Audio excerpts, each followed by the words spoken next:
కోరిన కోరికలు తీర్చే కల్పవల్లి, విశాఖ వాసుల ఇలవేల్పు శ్రీ కనక మహాలక్ష్మి అమ్మవారు. ఆ అమ్మవారు విశిష్టతలు ప్రత్యేకతలు చెప్పాలంటే ఒకటి రెండు కాదండి. అసలు ఏది పట్టుకున్న ఏది చూసిన ఆలయంలో అడుగడుగున ప్రత్యేకతలే ఉంటాయన్నమాట. సో బుర్జుపేటలో, విశాఖ నగరంలోని బుర్జుపేటలో ఉన్న ఈ ఆలయ విశిష్టతలు విశేషాలు ఏంటో మరిన్ని మీకు చెప్పే ప్రయత్నం చేస్తాము. లోపలికి వెళ్ళి ఆ ఆలయం అంటే చూస్తేనే చాలా అంటే వింతగా అనిపిస్తుంది. ఫస్ట్ ఆఫ్ ఆల్ ఏ ఆలయంలోకి వెళ్ళినా సరే మనకి ఒక గుడి గోపురము, గర్భగుడి ఇలాంటి కట్టుబాట్లు ఎన్నో కనిపిస్తాయి. అందులోనూ అమ్మవారు శక్తిపీఠాలు. సో అంతటి అమ్మవార్లని అత్యంత జాగ్రత్తగా దాచిపెడతారు. కానీ ఈ కనక మహాలక్ష్మి అమ్మవారి ఆలయంలో అసలు గర్భగుడే ఉండదు. ఒక ఒక వేదిక పైన ఆవిడ కూర్చొని భక్తులందరూ ఆవిడని తాకే విధంగా ఉంటుంది. అన్నిటికంటే ప్రత్యేకత ఏంటంటే ఆవిడకి ఎడమ చెయ్యి కనిపించదు, అంటే ఉండదు. ఒక చెయ్యి ఆల్మోస్ట్ విరిగిపోయి ఉంటుంది. అన్ని విగ్రహాల్లో కూడా, ఆలయంలో ఎక్కడ చూసినా కూడా ఆమె ఫొటోస్ ఇప్పటికీ మనకి కనిపించే ఏ ఫోటోలో కూడా ఆవిడకి ఎడమ చెయ్యి కనిపించదు. సో ఇంతటి విశిష్టత, అసలు ఆ చెయ్యి ఎందుకు పోయింది, లేకపోతే ఆ గుడిలో ఆ గర్భగుడి ఎందుకు ఉండదు, పైన గోపురానికి కనీసం ఆ గర్భగుడికి కనీసం స్లాబ్ కూడా ఉండదు అనమాట. డైరెక్ట్ సన్ దానిపైన పడుతుంది, తాటాకులతో అలా కప్పించారంతే. సో ఇదంతా ఎందుకుంది, ఇదంతా లోపలికి వెళ్ళి మనం అర్చకులను అడిగి తెలుసుకున్నాం. ముందు మీకు ఆలయాన్ని చూపించేస్తాను పదండి. అయితే ఇక్కడ కొంతమంది స్థానికులని అమ్మవారు చెయ్యి ఎందుకు లేదు అని అడిగితే వాళ్ళు ఏం చెప్తున్నారు వాళ్ళ మాటలు. అమ్మ నమస్తే, మీ పేరు? లక్ష్మమ్మ, మహాలక్ష్మమ్మ. ఇక్కడ ఈ వైజాగ్ నగరంలో కానివ్వండి, ఈ బుర్జుపేటలో ముఖ్యంగా ఎవరిని తట్టినా సరే మహాలక్ష్మి, కనకరత్నము, కనక మహాలక్ష్మి అంటే అమ్మవారి పేరే అందరికి పెట్టేసుకుంటున్నారు అనమాట. సో అంత ఇలవేల్పుగా, అంటే ఇంట్లో ఒక మనిషిలా చూస్తుంటారు, ఇంట్లో మనుషులకు కూడా అలాంటి పేర్లే పెడుతుంటారు. సో అంత ఓన్ చేసేస్తున్నారు అమ్మవారికి.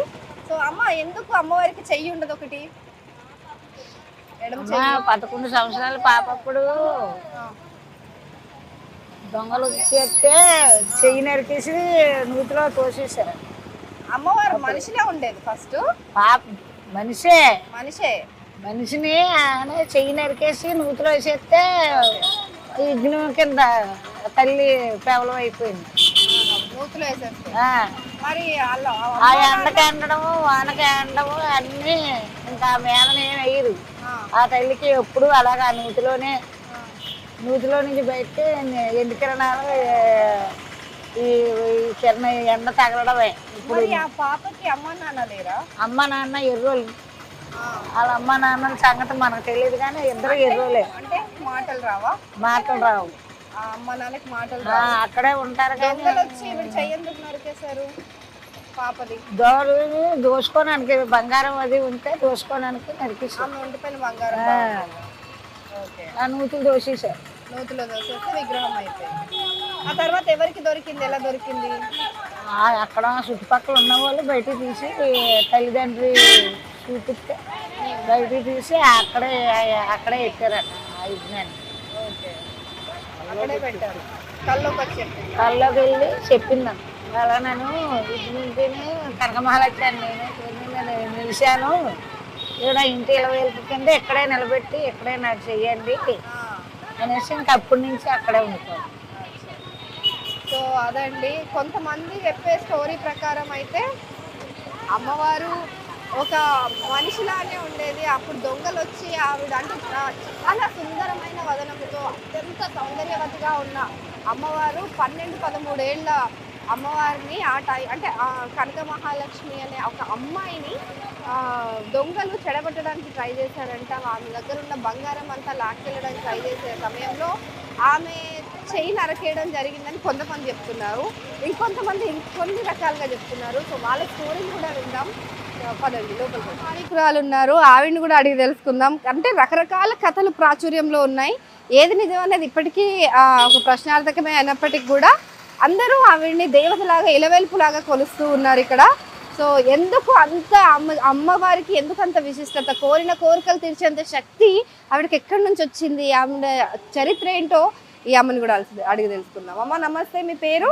కనక మహాలక్ష్మి. కనక మహాలక్ష్మి. చూసారా ఎవరిని పలకరించినా కనక మహాలక్ష్మి అంటారు. సో అమ్మ ఎందుకు అమ్మవారికి చేయలేదు, ఎందుకు అంత విశిష్టత? గర్భగుడి అదంతా మరాఠీ దొంగలు ఆమెను ఎంటబడుతూ నక్కేస్తారు కదా నగల గురించి. నగల కోసం అమ్మవారికి బాగా ఒంటి నిండా నగలు ఉండేవా అప్పుడు మానవ రూపంలో ఉన్నప్పుడు? ఆ నగల గురించి ఆవిడ చేస్తే ఒక ఆవిడ ఏం చేసింది, బండరాజు చేస్తుంది. ఓకే, బండరాజు చేసిందంటే ఆవిడ సిరిసి మీద బుర్ర మీద కొట్టి కానీ ఆవిడ నీళ్ళు బుర్ర మీద పడతాయి. అదే అనమాట కథ కూడా. ఆవిడ ఎవరు ఏ కోరికతో వస్తారో ఆ కోరికలన్నీ కూడా నెరవేరుతాయి. ఇక్కడ బావిలో ఎలా వెళ్ళిపోయింది అమ్మవారు? అక్కడే ఉంది బావి. ఓకే, ఆ బావిలోంచి తీశారు. అమ్మవారి చుట్టూ అష్టలక్ష్ములు ఉంటారు. ఓకే, ఇలా ముచ్చట ఇలా పెట్టుకుంటే భలే అనిపిస్తుంది. ఆ బావిలోంచి అమ్మ పైకి వచ్చాడు. సో ఇలా కథలు కథలుగా చెప్పుకుంటారు అనమాట. ఒక్క నిమిషం అమ్మ చెప్పండి. నీకు కూడా పిన్ను పెడతారు బేట. ఇప్పుడు మీ పేరు? నా పేరు సోమతల్లి. ఓకే చెప్పండి. అమ్మవారికి ఆ లోపల అమ్మవారు తీసేసాక అమ్మవారిని రోడ్డు మీద పెట్టారు. రోడ్డు మీద పెట్టి అప్పుడు మాకు తెలియదు. ఆ పడినప్పుడు కొద్ది రోజులు పేరు జబ్బు వచ్చేసింది. చాలా మంది చనిపోయేవారు. అప్పుడు ఒక ఆవిడ మీద పడి నన్ను తీసుకొని రోడ్డు మీద పెట్టారు. నాకు గుడి వద్దు, నాకు రోడ్డు మీదే ఉంటాను, నాకు ఎక్కడి నుంచి ఉందో ఎదురుగుంటా పెట్టండి అంటే అప్పుడు ఆ తల్లిని అక్కడ పెట్టి చుట్టూ ప్రహరీలాగా కట్టి ఒక డిబ్బి వెనక డిబ్బి పెట్టేశారు. ఆ దక్షిణం అందులో వేసేవారు, తల్లికి కొట్టేవారు కొబ్బరికాయలు. అప్పుడు తగ్గిపోయింది, అంతా తగ్గిపోయింది. తల్లి మహత్వం అది. ఆ తల్లి మొదట చిన్నపిల్లలు తాడేది రాత్రులు. గాజులు కూడా కనకదుర్గ సినిమా గాజులు కూడా వేయించుకొని వెళ్ళి రాత్రి అప్పుడు అట్ట అప్పుడు చెప్పారు వచ్చి మాకు అమ్మవారు వచ్చి గాజులు వేయించుకుంటారు. ఎక్కడ వేయించుకుందో తెలియదు, వాళ్ళు వచ్చి చెప్పారు.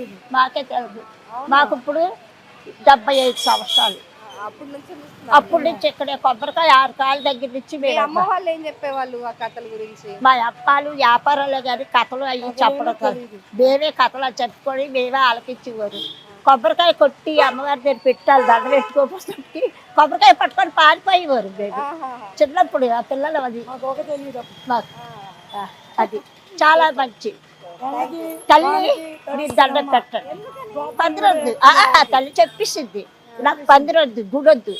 నేను ఎండలో ఎండుతాను, వర్షంలో తడుస్తాను, పిల్లలతో ఆడుకుంటాను. నాకు చిన్నపిల్లలు అంతే. పసుపు కుక్కు అంతా వేయాలి అన్నమాట తల్లికి, అందరికి అంతా వేయాలి. పసుపు కుక్కు వేసి మీరు మీ మనసులో ఏదైనా పెట్టుకొని డబ్బులు పట్టుకుంటారా, పిడికిని పట్టుకోండి. మీరు అనుకుంది ఆ డబ్బులు చెప్పుకొని దండ పెట్టుకొని పిడికిన కొండ ముండిలో చేయి పెట్టేసి మీకు అది బాగా ఇదవుతుంది. మళ్ళీ వస్తేప్పుడు బాబగారు మీరు చెప్పారు నాకు అయిందని చెప్తారు. అదిగో మా కొట్టు. సో అదన్నమాట కథ. అంటే కొందరు ఒక్కొక్కరు ఒక్కోలా చెప్తున్నారని చెప్పాను కదా. ఇది అసలైన కథ. అంటే 75 సంవత్సరాలు ఈ బామ్మకి, సో 45 సంవత్సరాలు ఈ అమ్మకి. సో వీళ్ళందరూ కూడా ఏం చెప్తున్నారంటే అప్పట్లో ప్లేగు వ్యాధి వచ్చింది. అంటే అమ్మవారిని బావిలో నుంచి తీసిన తర్వాత రోడ్డు పైన పెట్టారంట. ఆ రోడ్డు పైన పెట్టిన తర్వాత ఆ రోడ్డు కన్స్ట్రక్షన్స్ టైంలో ఆ అమ్మవారిని తీసి స్థానభ్రంశం చేసి అంటే వేరే ప్లేస్లో పెట్టడం జరిగింది. ఆ ప్లేస్లో పెట్టడం వల్ల నన్ను ఎందుకు వేరే ప్లేస్లో పెట్టారని చెప్పి అమ్మవారు ఆగ్రహించడంతో ప్లేగు వ్యాధి వచ్చిందని ఇక్కడ వారు నమ్ముతారు. సో అప్పుడు ఆ ప్లేగు వ్యాధి అమ్మవారిని మళ్ళీ తిరిగి పునర్ప్రారంభించడం, అంటే మళ్ళీ ఆమె ఎక్కడైతే దొరికిందో అక్కడ లభ్యమైందో అక్కడే పెట్టేసిన తర్వాత మళ్ళీ ఆ ప్లేగు వ్యాధి అనేది తగ్గిపోయిందంట. సో అది ఇక్కడ వీళ్ళ స్టోరీ అనమాట. అండ్ ఎన్నిసార్లు ఆ ప్రాకారాలు కడదామని ట్రై చేసినప్పటికీ కూడా అవి కుదరలేదు కట్టడానికి. తలుపులు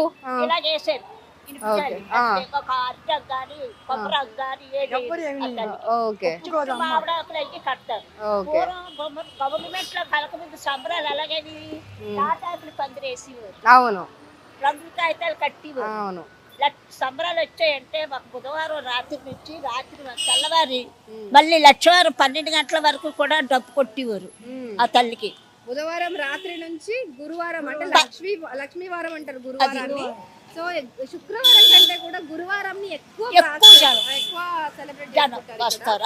అంటే అమ్మవారి లక్ష్మికి అంత ప్రాధాన్యత, అంత ఇష్టమైన రోజుగా గురువారాన్ని చెప్తారు, శుక్రవారాన్ని కాదు. ఇక్కడ శుక్రవారం నార్మల్ గా శుక్రవారం మామూలుగా, కానీ లక్షవారం మటుకు డిసెంబర్ నెలలోని ఆ నెల రోజులు పండుగ 10,000 మందికి సంతర్పణ పెడతారు. పూరి, పులిహోర, కూరలు, 2 కూరలు, సాంబారు, పప్పు అన్ని పెడతారు 10,000 మంది. అంటే అమ్మవారికి, కనక మహాలక్ష్మి అమ్మవారికి మార్గశిర మాసంలో దొరికిందంట, డిసెంబర్ నెలలో వస్తుంది.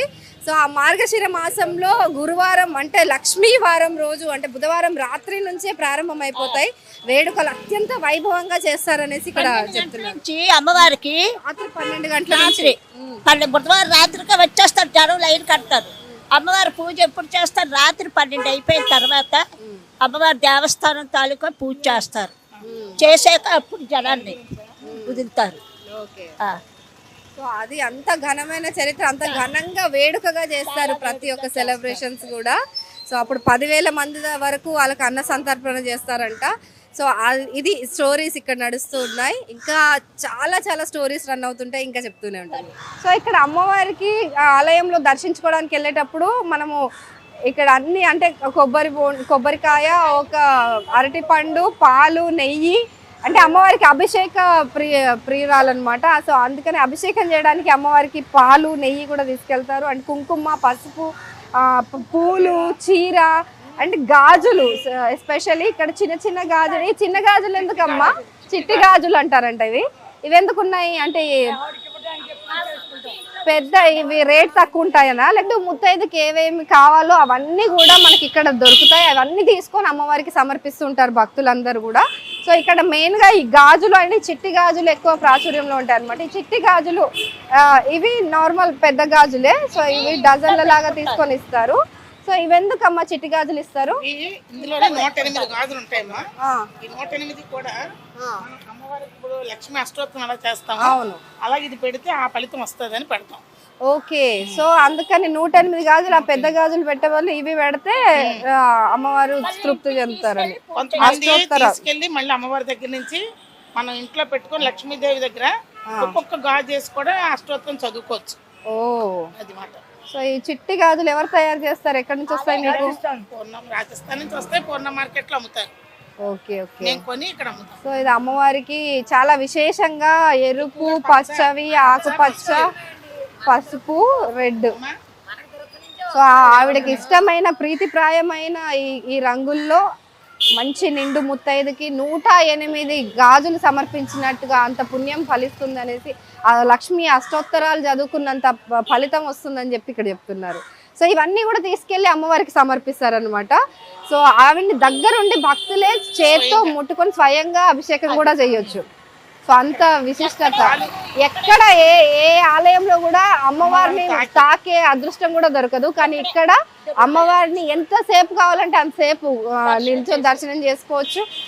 మంచిగా తాకి, చేతులతో తాకి ఆవిడికి అభిషేకం కూడా చేయొచ్చు. అత్యంత సౌందర్యవతమైన ఆయన అమ్మవారిని అలా దగ్గర నుంచి చూడడమే మహాభాగ్యం. అంటే పాలు నీళ్ళతో అభిషేకం చేస్తే అమ్మవారికి చాలా ఇష్టం అంట. మనమే స్వయంగా చేసుకోవచ్చు. థ్యాంక్ యూ అమ్మ.